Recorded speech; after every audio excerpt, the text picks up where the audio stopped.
এত সুন্দর একটা রেসিপি থাকলে গরম গরম ভাতের সঙ্গে তো আর কোনো কিছুর প্রয়োজন পড়বে না। শুধু একবার আমার মতো করে রান্না করে খেয়ে দেখুন, আপনাদের বারবার খেতে ইচ্ছে করবে।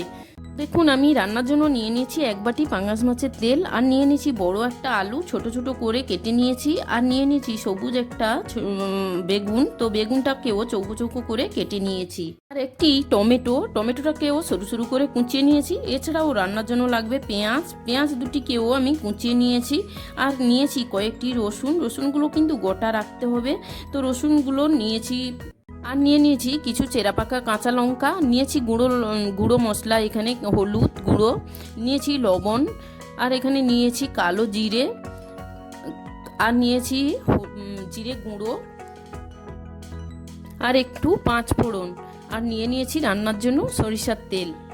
কয়েকটা জিনিস দিয়েই রান্নাটা করব। রান্নাতে বেশি তেল মশলা অ্যাড করব না, যেহেতু তেলের তরকারি করব, তাই তেল তো অতি সামান্য দেব। এখন আমি গ্যাসটা অন করে বসিয়ে দিলাম একটা কড়াইটা গরম হলেই তাতে দিয়ে দেব সরিষার তেল। এখন কড়াইটা গরম হওয়ার জন্য একটু অপেক্ষা করছি। আমার প্রতিটি রেসিপি বাড়ির ছোট বাচ্চা এবং বাড়ির বয়স্ক মানুষদের কথা ভেবেই খুব কম তেল মশলা দিয়েই বানাই।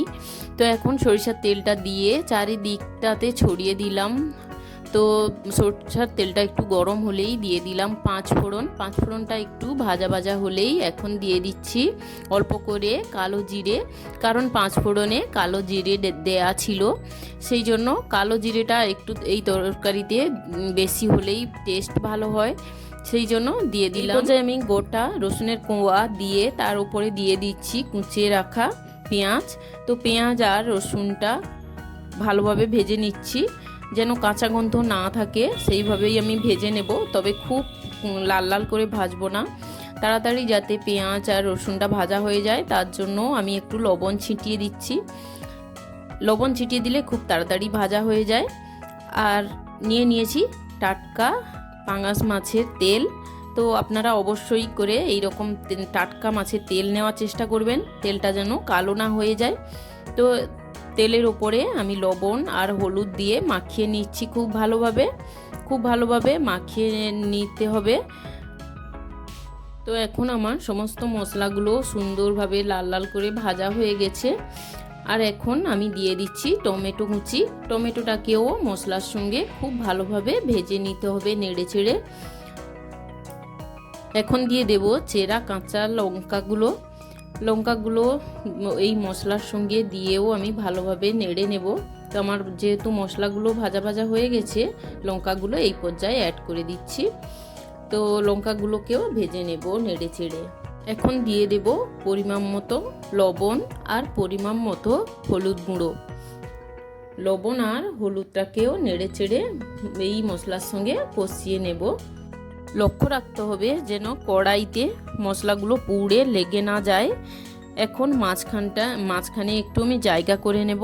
এই মশলাটা ভাজা হয়ে গেলেই আমি মাঝখানে একটু জায়গা করে নেব, যেন একটু এই ফাঁকা জায়গাটায় আমি দিয়ে দিতে পারি আলু কেটে ধুয়ে রেখেছি ডুমুডুমু করে রাখা আলু, আর ডুমুডুমু করে কেটে ধুয়ে রাখা বেগুনটা দিয়ে বেশ ভালো করে নেড়ে চেড়ে নেব।